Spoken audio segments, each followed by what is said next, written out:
This is Russell Carlos here, guys. So I already here at the place of Owakudani. Owakudani. Puro tamago. So that is gonna be. I changed my outfit too because it's kind of bit cold here. So hindi kaya ng aking ang tenga ko lang. See guys, can you see that? It's very nice.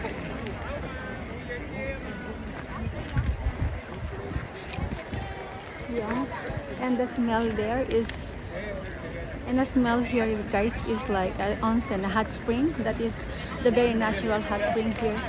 Oh my God, guys, she cannot explain what is the plate.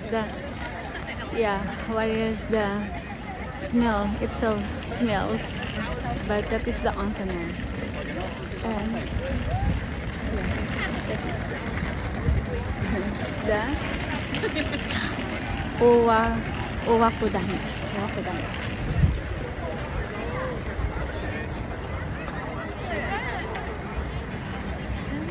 Very happy naman here, guys.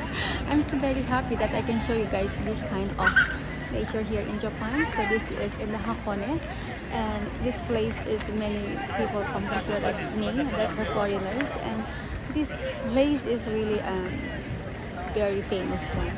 And also, not so fine day today, but very good the autumn leaves actually. But since it's not a very fine day in here, hindi nyo ganun makita. You cannot see almost the autumn leaves, but very good. And there's also the roof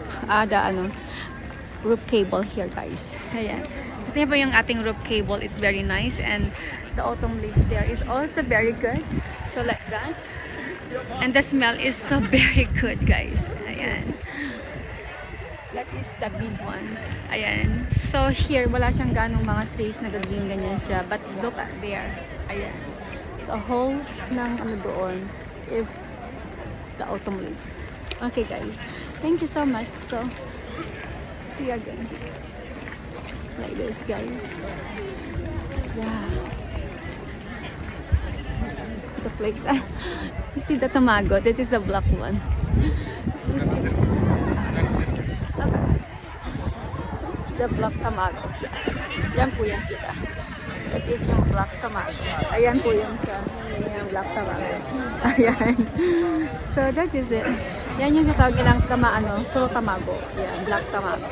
Yan yan. Meron siyang meaning. So if you eat that, you're gonna have the 7 years ng life longer. That is the meaning of that, guys.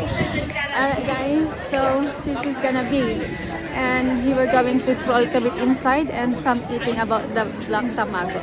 I will going to share again later. Nag-change na ako ng outfit kasi it's so cold. Alright, see ya.